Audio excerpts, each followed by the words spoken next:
지금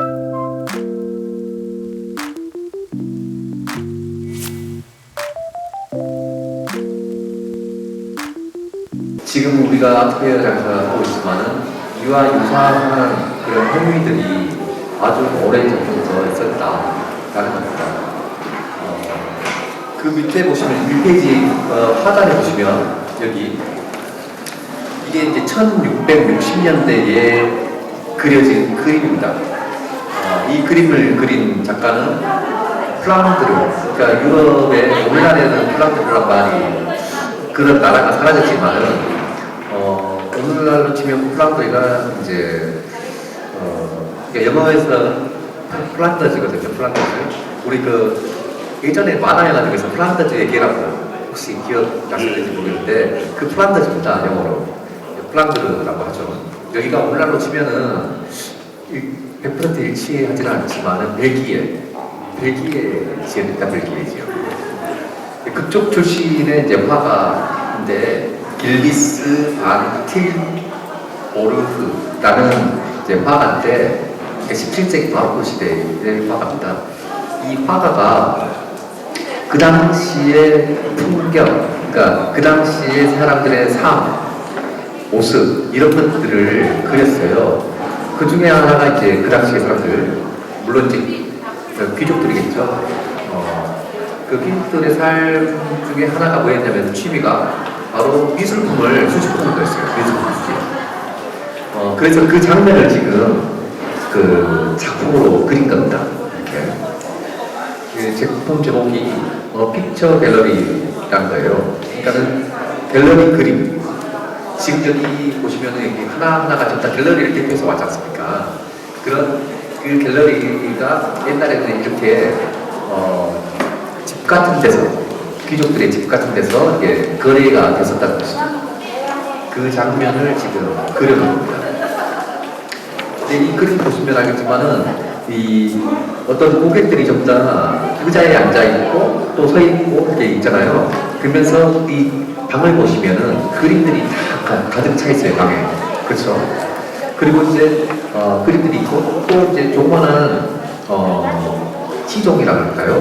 어떤 시종이 아이 한 명이 남자아이가 그림도 들고 오고 있잖아요. 그런 모습이 보이죠?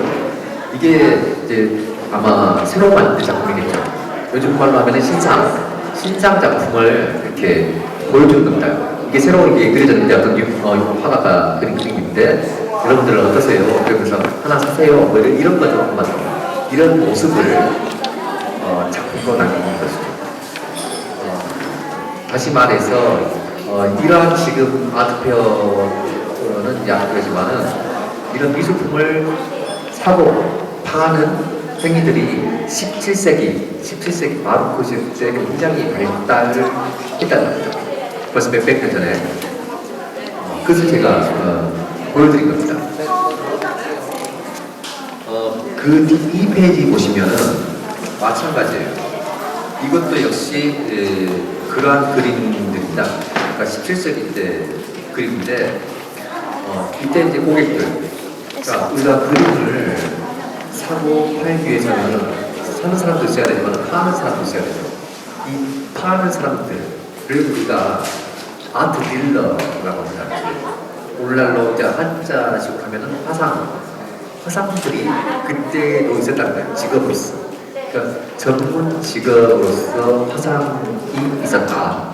그림을 파는 사람들. 그런 것들을 단적으로 보여주는 그림이죠. 이 그림이.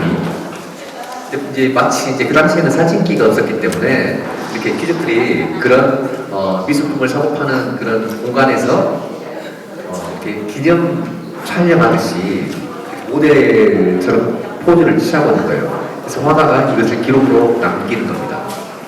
그러니까 옛날에는 왕이나 귀족들이 사진기가 없으니까 자기의 초상화를 많이 그렸어요. 특히 17세기 때 발달을 했습니다. 이런 거 역시, 이 그림 역시 그런 종류라고 하시면 돼요. 이런 화상, 즉 아트 딜러는 오늘날에는 꼭 사람뿐만 아니라 회사, 컴퍼니, 회사도 이제 우리가 아트 딜러라고 해요. 사람뿐만 아니라. 근데 그 중에서 가장 효시, 그러니까 초기의 직업으로서의 아트 딜러가 이 17세기 때 확립이 됐다는 거예요. 그 중에서 가장 유명한 가문이 아트 딜러 가문이 바로 길람 포르몬트 디 엘더라는 사람과 그의 가족들에 의해서 이런 것들이 발달하게 돼요. 그래서 이 길람이라는 사람은 이제 엔트워프, 그 당시에 벤트호프 출신인데 이 벤트호프가 플랑드르예요. 아까 제가 말씀드렸던 플랑드르, 오늘날로 치면 벨기에. 거기에 이제 화가, 본인 자신이 화가였어요. 화가이면서 동시에 귀족들의 가구, 그 중에서도 캐비넷.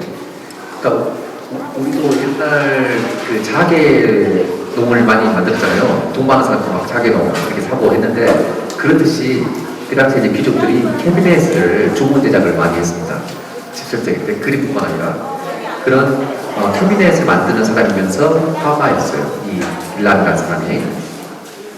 그러면서 이 사람이 주요 고객으로서 왕과 귀족들을 상대로 그림을 이렇게 팔았는데, 이 사람의 역할이 굉장히 지대했어요. 그래서 유럽 전역에 플랑드르 출신의 화가들의 작품들을 접하는데 굉장히 큰 기여를 했습니다.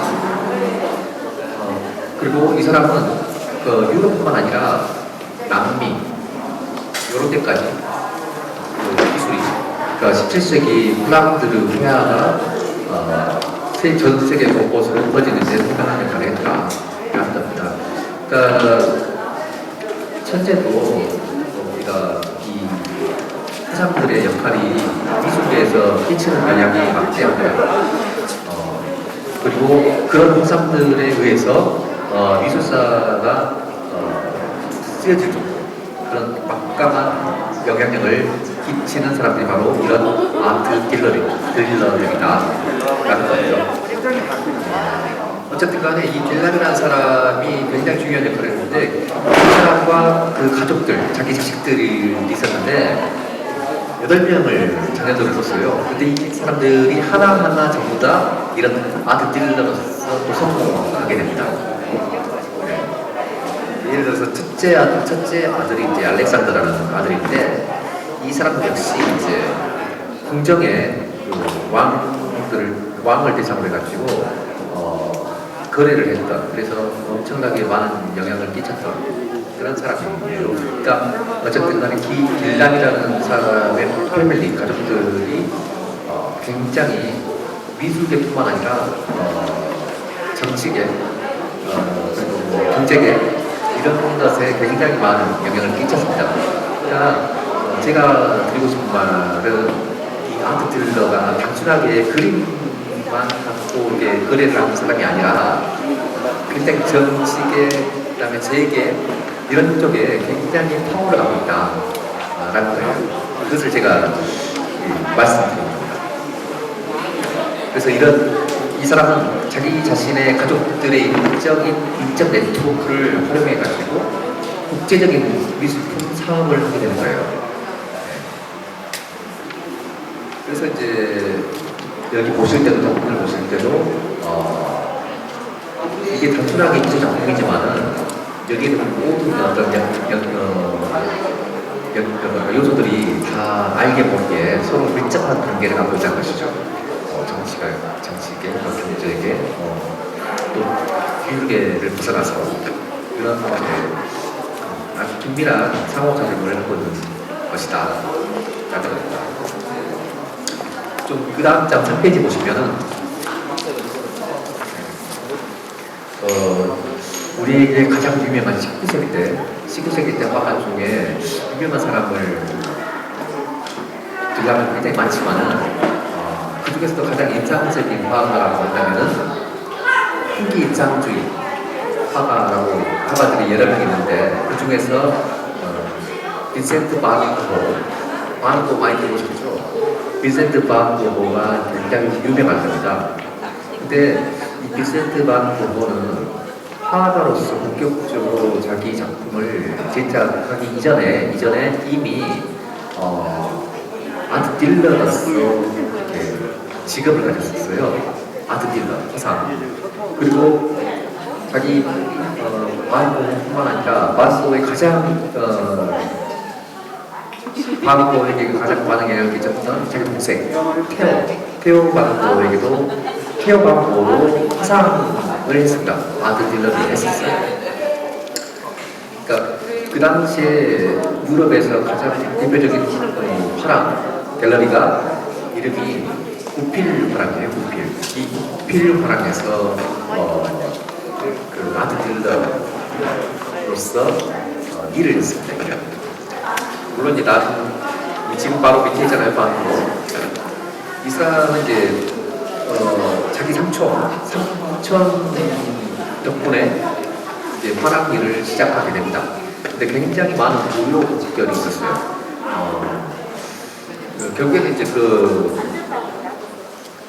여러 가지 이제 사정상 파리로 이제 화랑들이 이 구필 화랑이 세계 곳곳에 있었거든요. 그 당시 유럽에. 처음에 영국에서 근무하다가 좀 사고 쳐가지고 결국은 파리에서 이제 파리 구필 화랑에서 일을 하게 되는데 거기서 미술품을 너무 생업적으로 이렇게 다룬다 해가지고 고개가 말장난이 나가지고 쫓겨나게 됩니다.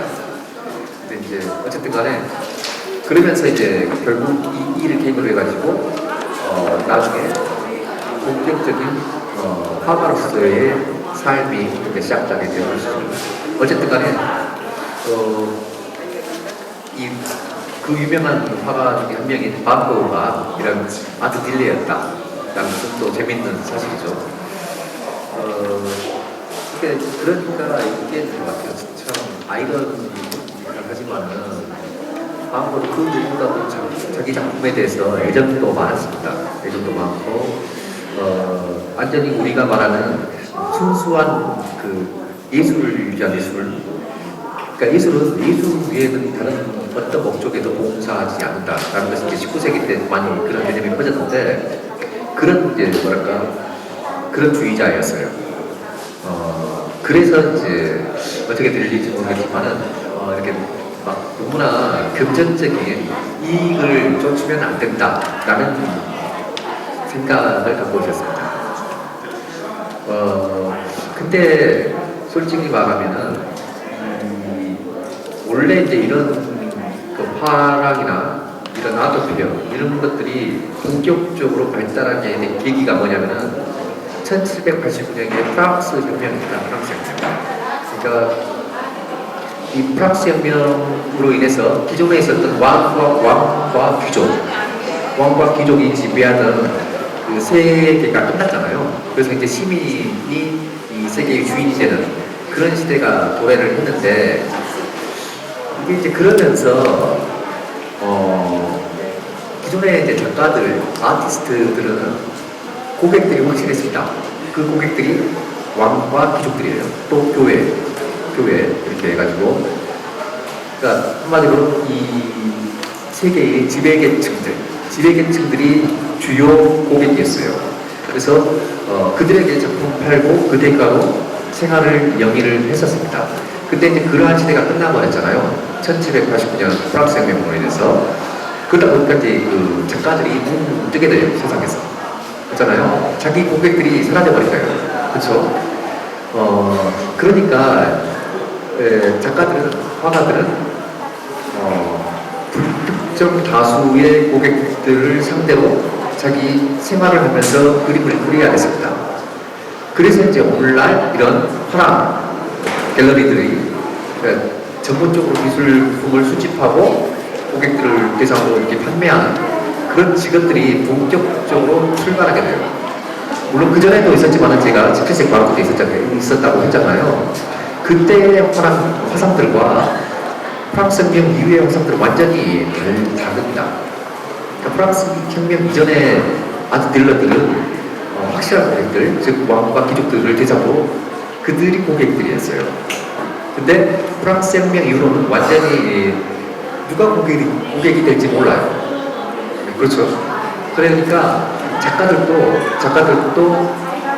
어떤 고객들의 입맛에 맞춰서 그림을 그려야 될지 모르게 된 것이죠. 그러면서 이제 마음도 같은 자기 작업 세계만 파고드는 그런 작가들이 이제 등장하게 된 것이죠. 그때 이제 이게 있어요. 아무리 예술만 이제 자기 세계를 구축한다고 하더라도 사람은 사회적인 존재이잖아요. 그리고 세상을 살아가야 될 존재이기 때문에 경제적인 활동이 없으면은 그린 것조차 불가능합니다. 그러잖아요. 돈이 있어야지 도화지도 사고 캔버스도 사고 물감도 사고 그림을 그릴 수가 있어요. 근데 너무 그런 것들을 무시할 수가 없다는 것이죠. 그래서 일정 부분 작가들은 누군지 모르겠지만 불특정한 어떤 고객의 입맛에 맞는 그림을 그릴 수밖에 없습니다. 어느 정도는. 너무나 자기 생각이라고 빠져버리면은 작품이 안 팔리면은 생각을 못 하잖아요. 그래서 그런 것들도 감안할 수밖에 없죠. 이런 모든 그 변화들이 바로 1789년 프랑스 혁명으로 인해서 생겨났다라는 거예요. 네. 그리고 그 일환 중에서 이제 구필 화랑으로 생겨나는 것이고 또 반고 같은 사람들이 거기에 활약해서 일을 하게 된 것이죠. 프랑스 혁명 이후에 어쨌든 간에 그것을 말씀드리고요. 4페이지 보시면은 위에 사진이 하나 있습니다. 이게 이제 19세기 때 사진이에요. 19세기 말. 그리고 구필 화랑의 모습입니다. 그 당시. 보시면은 말이, 그러니까 마차를 끌고 있잖아요. 주차, 한마디로 그 당시에 가장 고가의 이동수단이었죠. 말하고 마차. 귀족들이, 물론 그 당시에 귀족들이라고 할 수도 없겠지만, 돈 많은 사람들이 이런 마차를 타고 다녔어요. 그래서 한마디로 지금 오늘날로 치면은 이 구필 화랑 앞에 최고급 세용차가 있다고 생각하시면 돼요. 그러니까 오늘날도 약간 비슷합니다. 미술품을 좋은 미술 작품을 구입하려면은 일단은 돈이 비싸죠. 돈이. 그래서 이제 어떤 기업을 이끄는 어떤 사장님들이나 또는 대기업과 회장님들이 오늘날도 역시 미술계, 전 세계 미술계에서 엄청나게 영향력을 행사를 합니다. 실질적으로. 지금 여기 시민주관에서 이건희 컬렉션 하고 있잖아요. 그 삼성이 그 세계 미술 시장에서 많은 영향력을 끼쳤어요. 그러니까 큰 고객이죠, 아마도 미술계에서. 그러니까 그들의 뭐랄까 힘을 무시할 수는 없어요. 여기 19세기 때도 마찬가지였어요. 돈이 있는 사람들, 부자들이 그런 주된 고객이었다는 것이죠. 그러니까 자신의 부를 뭐랄까 품격 있게 드러내는 거잖아요. 과시한 거지. 과시한 가장 좋은 수단이 바로 미술 작품이죠. 그렇죠? 그런 거였습니다. 물론 지금 약간 생태계가 변하고 있지만은 오늘날 보면은 옛날에는 그랬는데 오늘날에는 일반 사람들이 작품도 많이 사십니다. 일반 사람들. 꼭 뭐랄까 돈 많은 어떤 기업, 회장이나 이런 사람들이 아니더라도 일반 고객들이 작품을 많이 구입하죠. 어쨌든 간에 근데 이게 20세기 중반 때까지만 하더라도 1980년대까지만 하더라도 재벌들 이런 사람들이 주된 고객들이었어요. 어쨌든 간에 그러면서 20세기 현대의 전설적인 제가 아트 딜러들, 화상들을 좀 소개해드리려고 합니다. 그러니까 소위 우리가 이제 이런 말들을 많이 하죠. 세계 3대 조력지고 이런 사람들처럼 현대 미술을 대표하는 3대 아트 딜러들이 있어요. 그 중에 한 명이 지금 이탈리아 출신의 미국 화상인 네오 카스텔리라는 사람이에요. 출생 연도를 보시면은 1907년생이고 1999년까지 살았죠. 이 사람이 그 그냥 아트 딜러가 아니라 세계 미술계에서 어마어마한 영향을 끼쳤습니다. 레오 카스텔리가. 그래서 50년 정도 이렇게 미술계에 있으면서 수많은 오늘날 미술사에 나올 법한 수많은 미술 작품들을 전시하고 대중들에게 소개하는 엄청난 역할을 했던 사람이에요. 레오 카스텔리. 특히 이제 이 사람들이 소개했던 작품들을 좀 제가 꼭 여기 가로로 해놨는데 초현실주의 작가들 작품, 그 다음에 추상표현주의 작가들 작품, 그 다음에 팝아트, 오버아트, 미니멀 아트, 개념미술, 신표현주의까지 그야말로 20세기 현대 미술사를 대표하는 그런 작가들의 작품들을 전시를 통해서 대중들에게 선보이는 역할을 하면서 많은 고객들에게 작품을 또 판매도 했습니다.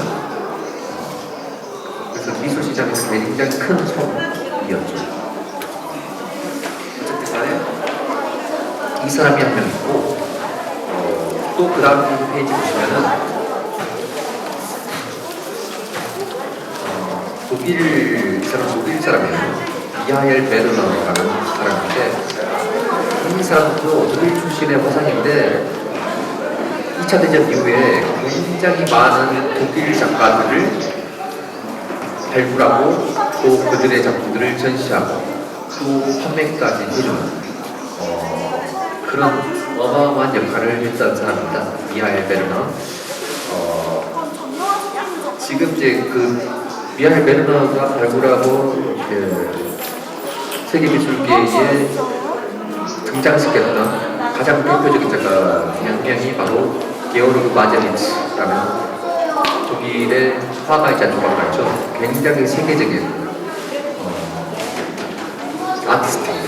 이런 사람들을 화상들이 아트 딜러들이 발굴하고 키우고 또 지원하고 어쨌든 간에 어마어마한 역할을 끼친다는 것이죠. 밑에 이제 작품이 이제 그 1963년도에 게오르그 마제리츠가 그린 작품인데 이것이 굉장히 이 작품이 발표된과 동시에 굉장한 센세이션을 일으켰어요. 약간 좀 남성의 어떤 그런 약간 자위하는 장면을 연상시키는 그림을 그려가지고 이 미술계에서 어마어마한 센세이션을 일으켰어요. 논란거리였죠. 근데 동시에 요즘에 그러잖아요. 또 우리가 일반 제품들도 노이즈 마케팅도 하잖아요. 일부러 시끄럽게 이렇게 해가지고 마치 물론 그것을 의도한 것은 아니지만 일종의 노이즈 마케팅 현상처럼 굉장한 논란이 일어나면서 오히려 이 마제리치가 떠버리는 주목을 받게 되는 그런 이제 상황까지 벌어지게 될 것이죠. 그러면서 세계에서 가장 유명한 작가 중에 한 사람으로서 이제 알려지게 된 겁니다. 그 다음 장에 보시면 이것 역시 이제 저희들이 게오르그 마제리치 하면 딱 떠오르는 그림을 거꾸로 이렇게 그려놔요. 거꾸로. 그렇죠? 이게 게오르그 마제리치의 가장 좀 마제리치는 거꾸로 된 그림 이런 식을 연상시킬 만큼 이런 그림을 그리면서 자기 자신의 작품 세계를 구축하고 또 미술계에 자기 자신의 작품을 알리는 것이죠. 알리는 것이죠. 어쨌든 간에 이런데 지금 보시면 알 수 있듯이 작가들만 혼자 살 수는 없어요. 그렇죠? 작가들은 어떤 아트 딜러나 이런 갤러리를 통해서 데뷔를 할 수밖에 없습니다. 그러면 이렇게 이제 아트페어 장소 이런 데서 데뷔를 자기 작품을 보여주면은 이제 어느 정도 이제 성공한 작가들은 이런 경력들이 쌓이면은 이제 미술관에서 이제 컨택을 하는 것이죠. 그래서 미술관에서 이제 전시도 하게 되는 것이고 나중에 이렇게 하면서 이 이게 미숙이가 이제 불러가는 거죠. 어쨌든 간에 이 작가들을 세상에 알리는데 아트 딜러들이 절대적인 영향을 끼친다라는 거예요. 그 밑에 있는 그림은 웨르 인멘도르프라고 이 사람 역시 그 게오르 마젤리치처럼 세계적인 추상 표현주의 친표현주의 화가 중에 한 명입니다. 독일 출신의 화가이자 조각가이자 무대 디자이너, 굉장히 다방면에 이제 재능을 갖고 있는 대부분의 작가들이 재능이 많아요. 우리가 이제 재능 이야기하면 항상 떠올리는 사람이 바로 이제 르네상스 때 그 다빈치죠. 레오나르도 다빈치. 레오나르도 다빈치는 그야말로 못하는 것이었거든요. 그런 우리가 흔히 르네상스형 인간의 흉원이다라고 한다. 르네상스형 인간이라는 것은 뭐냐면은 우리가 전인, 완전자 써가지고 모든 것을 다 갖춘 사람이라는 뜻의 전인, 그런 전인적인 인간이 바로 르네상스형 인간인데 그게 가장 제일 맞는 작가가 바로 레오나르도 다빈치예요. 그림, 우리가 화가로서 알고 있는데 실질적으로 그 사람이 그린 작품은 몇 개 없습니다. 거의 대부분 발명가이기도 하고 전쟁 무기도 개발했고요. 그러니까 오히려 이 그림 분야 외에서 탁월한 업적을 남긴 사람들, 특히 뭐랄까 이게 하는 옵티컬, 그러니까 그쪽에 대해서도 굉장히 많은 업적을 남겼고 또 의학 분야에서도 굉장히 많은 업적을 남겼어요, 다빈치가. 그러니까 유명한 작가일수록 그런 재능이 많은 사람들이 많아요. 여러 가지 활동이 같은. 근데 그런 사람들을 발굴할 수 있는 사람이 바로 아트 딜러다라는 거예요. 그 재능을 이끌어주고 또 세상에 알리고 이런 역할을, 굉장히 중요한 역할을 하는 사람들이 바로 화상들이다라는 것이죠. 단순하게 작품을 수집하고 판매하는 것을 넘어서는 것이죠. 네.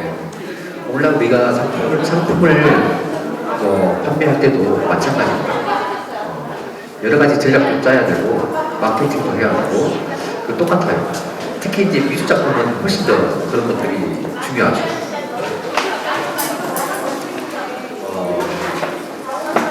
빨리 볼까요? 너무 빨리 끝나면 그러니까.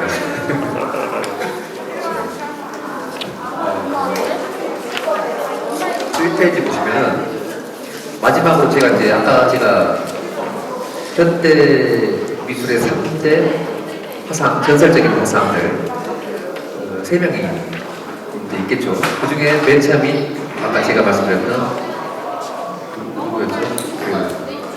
레오 카스텔리라는 이탈리아 출신 화상. 두 번째가 독일 출신의 미하엘 베르너. 마지막으로 세 번째는 미국 사람인데 유일하게 여성이에요. 메리이라는 지금은 많이 좀 편이 그렇지만은 한때는 이 메리 부문이 1980년대에 어마어마한 뭐랄까 사교계의 퀸으로 등극을 했습니다. 그래서 엄청난 영향력을 끼치게 됩니다. 미술계에서. 이게 이제 그 메리 분이 표지 모델로 소개된 뉴욕이라는 잡지입니다. 이게 이 잡지가 이제 1982년도에 출판된 잡지예요. 지금 표지 모델로 보시면은 그 옆에 그 글자가 있죠. 그 글자가 The New King of the Art Scene. 이게 뭐냐면은 미술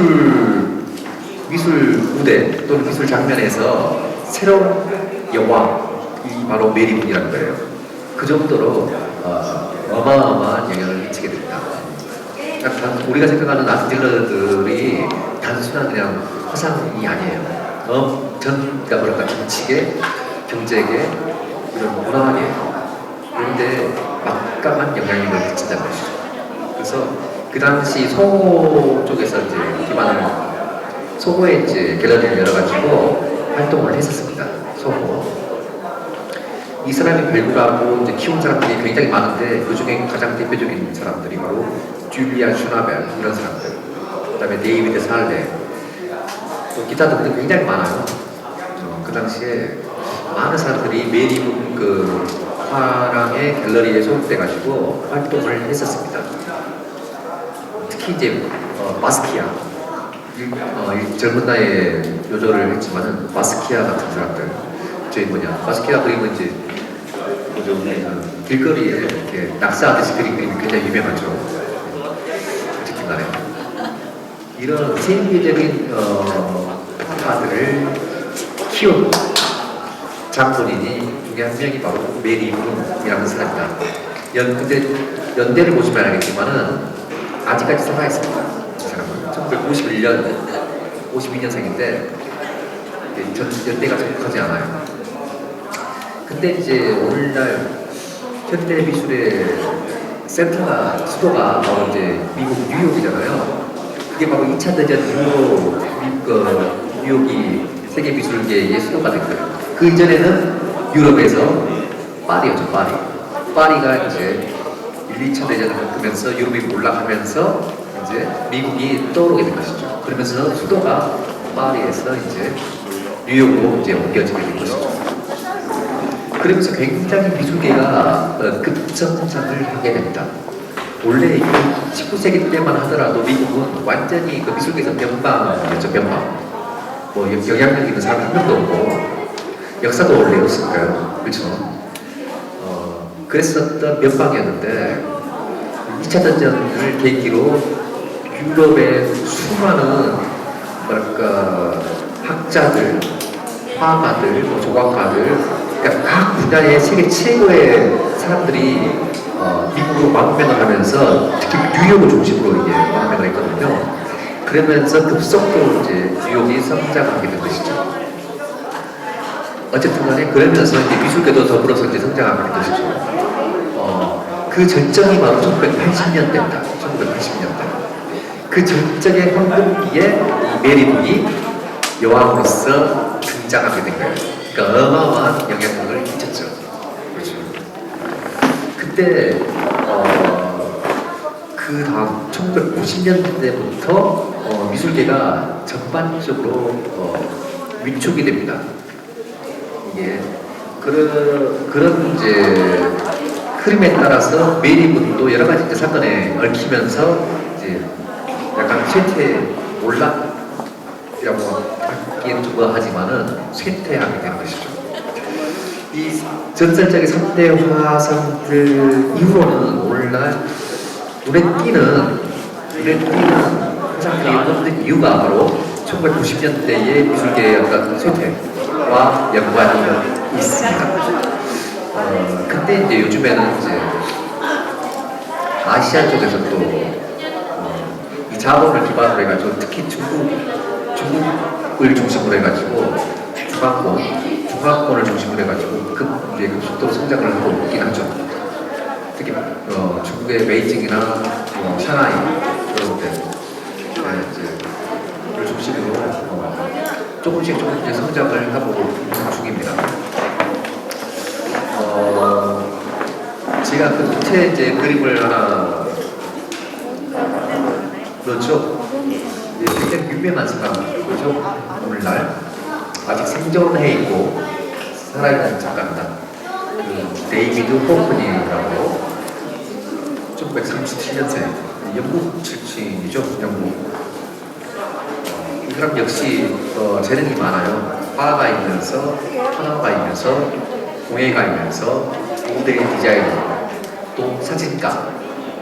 그래서 어떨 때는 팝아티스트, 그러니까 팝아트 작가로 소개되기도 하고 여러 가지 타이틀이 많습니다. 그만큼 재능이 많다는 것이죠.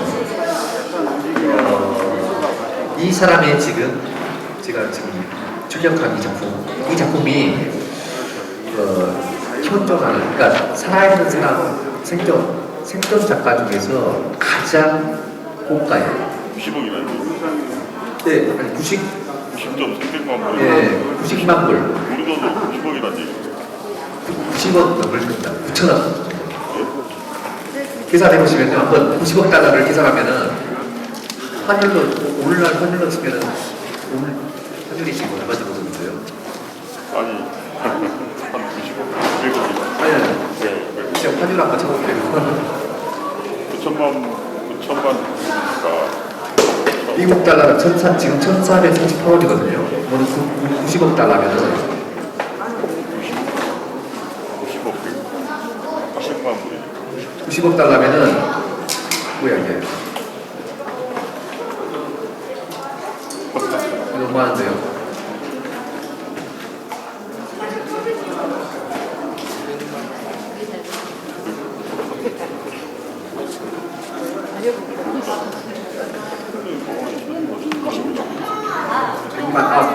잠깐만요. 6만 불이니까 100만, 1000만, 9천만 달러.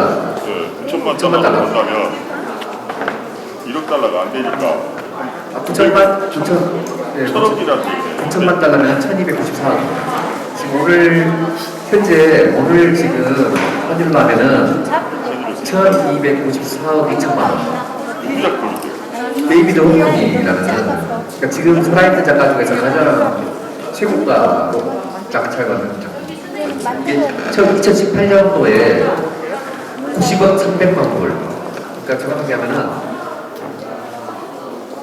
아니, 9억 3천만 원. 어쨌든 간에. 네. 근데 솔직히 이 작품 어떻게 생각하시나요? 저희들은 문외한인지라고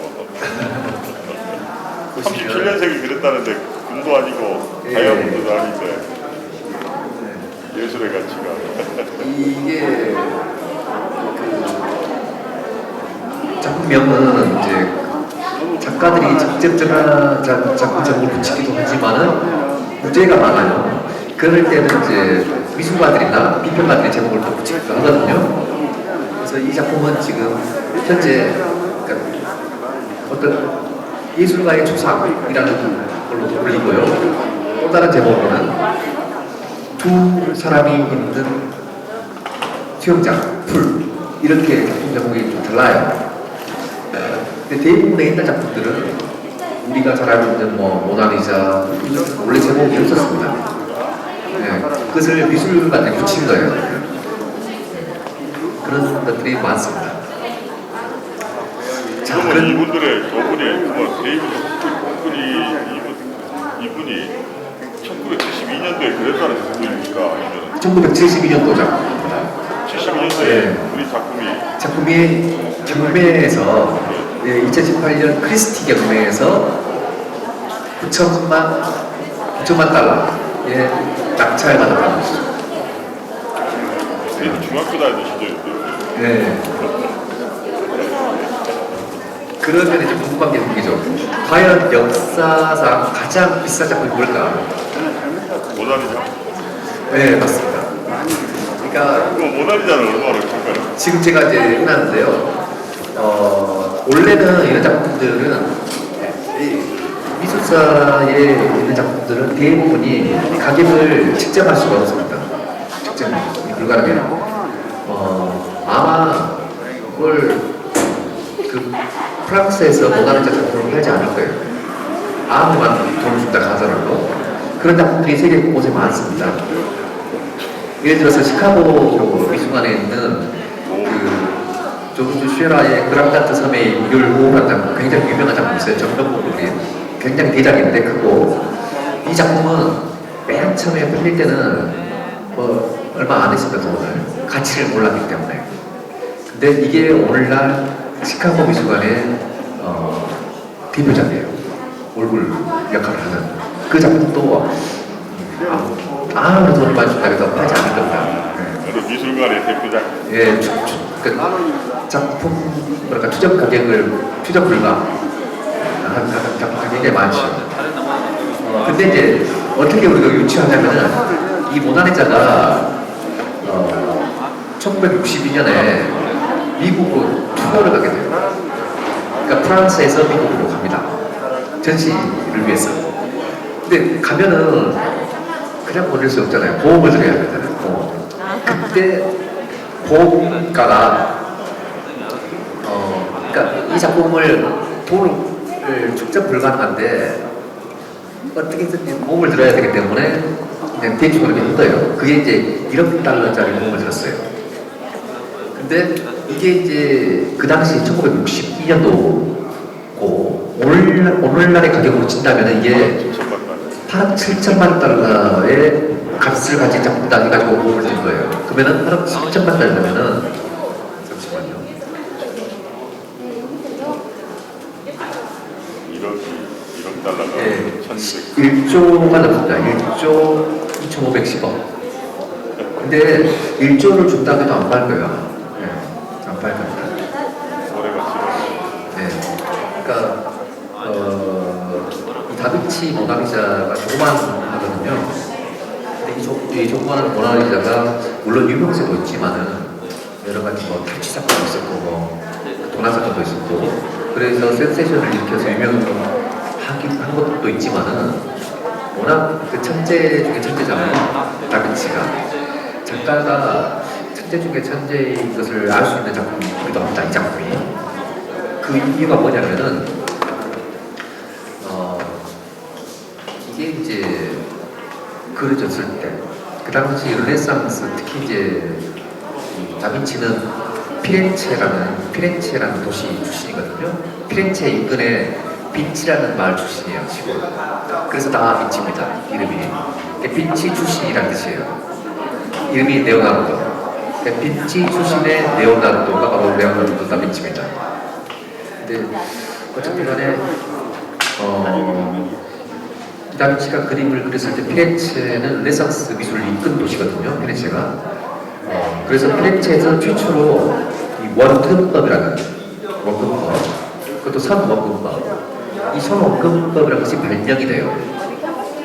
필리포 브리넬레스키라는 그 소위 말해서 건축가에 의해서 이 브리넬레스키가 피렌체 대성당을 설계를 하는데 큰 돔을 설계를 해야 됐어요. 그러면서 발명한 것이 원근법이라고 합니다. 그래서 이 15세기 이탈리아 르네상스 특히 미술은 원근법을 중심으로 해서 발전을 하게 돼요. 미술이. 그리고 이 브루넬레스키가 발명한 원근법을 최초로 이 페인팅에 회화 작품에 적용시킨 사람이 바로 마사치오라는 화가예요. 어쨌든 간에 이 두 사람에 의해서 굉장히 원래 회화 작품은 평면이잖아요. 평면인데 마치 입체, 그러니까 3차원의 공간이 있는 것처럼 그죠? 철저하게 과학적 계산을 통해서 만든 거예요. 우리에게 눈에 착시 그러니까 환영을 보여준 것이죠. 우리에게. 근데 실제로는 2차원의 평면이거든요. 그죠? 그림들은. 어쨌든 간에 그래서 사원근법이 발명이 되고 굉장히 그 원근법 연구가 굉장히 많이 이루어져요. 근데 이제 다빈치는 거기서 더 나아가서 선원근법뿐만 아니라 원근법이라는 것은 월고 가까움의 정도를 나타내는 거잖아요. 근데 그것에서 선원근법에 더해서 뭘 했냐면은 들어보셨을지 모르겠지만 공기원근법. 공기. 뭐냐면은 공기를 통해서. 그러니까 뭐냐면은 멀리 있는 사물일수록 흐릿합니다. 그렇죠? 흐릿해요. 뚜렷하지가 않아요. 그리고 가까이 있는 사물일수록 선명하게 보이고 뚜렷해요. 그렇죠? 이것을 다빈치가 알아챈 거예요. 그래서 그것을 회화에다가 적용시킵니다. 서울 공기원근법. 멀리 있는 사물은 흐릿해요. 그렇죠? 오가리자 보세요. 지금 보시면 제일 뒤에 있는 것들은 흐릿하게 그려져 있어요. 그렇죠? 가까이 있는 것은 손, 이쪽은 굉장히 뚜렷합니다. 선명하고. 그렇죠? 이 공기원근법을 했고 발명했고 또 하나 색채원근법, 색채. 즉, 이 컬러를 통해서 멀고 가까움의 정도를 나타냅니다. 이 모나리자 보시면은 멀리 있는 짠 뒤에 배경, 거기는 푸르스름하죠. 한마디로 한색. 그러니까 파란색일수록 우리는 차갑게 느껴집니다. 그렇죠? 인간에게. 그러니까 한색 계열, 푸른색을 띠는, 그리고 가까운 사물일수록 난색, 따뜻한 색을 띄어요. 그것을 발견해가지고 이것을 자기 자신의 회화에다가 적용시킨 거예요. 그래서 다빈치 같은 경우는 특히 모나리자나 이런 작품을 보면은 선원근법에다가 색채 원근법, 동기 원근법을 더해가지고 원근법 체계를 완성시킨 사람이 바로 레오나르도 다빈치입니다. 이것을 그러니까 모나리자가 그냥 단순한 그냥 유명한 그림이 아니에요. 거기에 대해서 다빈치는 이 모나리자를 보시면 알겠지만은 이 스푸마토 기법을 들어보셨나요? 스푸마토. 굉장히 미스의 붓질도 이렇게 쫙 여러 번 칠해가지고 윤곽선을 흐려버려요. 윤곽선. 원래 르네상스 회화는 선적인 회화예요. 윤곽선이 뚜렷합니다. 그래서 거기로 가위로 올리면은 그 인물이 떨어져 나갈 거예요. 선의 회화거든요. 근데 다빈치는 그 윤곽선을 흐려버려요. 그래서 인물이 배경에 녹아 들어가는 그런 효과를 나타내게 되는 것이죠. 스푸마토 기법. 거기에 대해서 이제 이 손이 있는 데라고 보시면 알겠지만은 의상, 이 명암법. 이것을 이제 이탈리아 말로 치아로스크로라고 하는데 명암법이라는 것은 뭐냐면은 그러니까 흰색에서부터 검정색으로 갈수록 어두워지잖아요. 그러니까 흰색과 검정색의 단계화. 그라데이션이라고 하죠. 영어로 그라데이션. 단계화를 우리가 명암법이라고 합니다. 이것을 그 최초로 이제 회화에 적용시킨 사람이에요. 이 다빈치가 제시한 이 명암법이 약 200년 뒤에 11세기 바로크 회화가 나아갈 방향이 된 겁니다.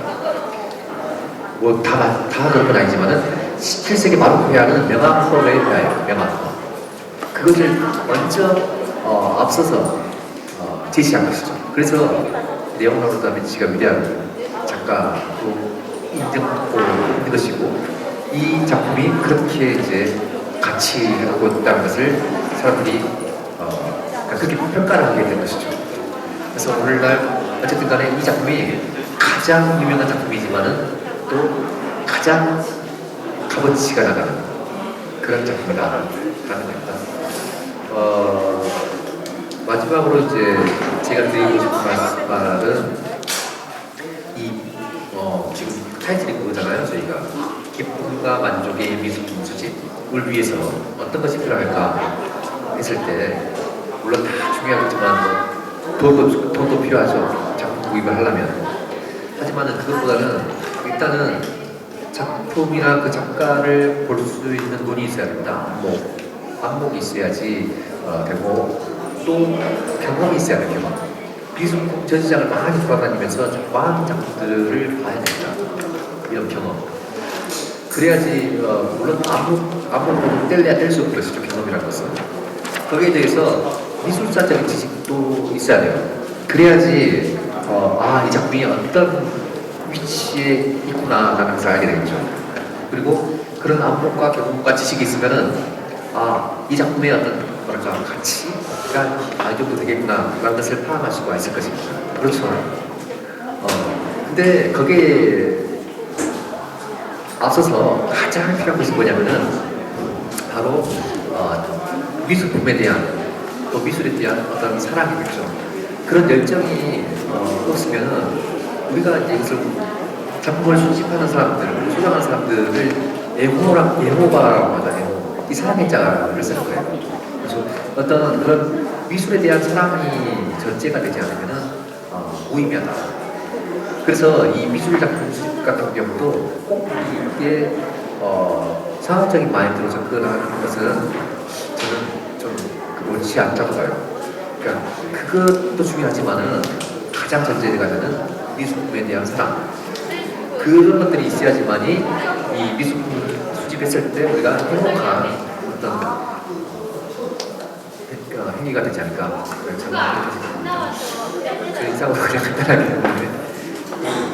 준비된 강의를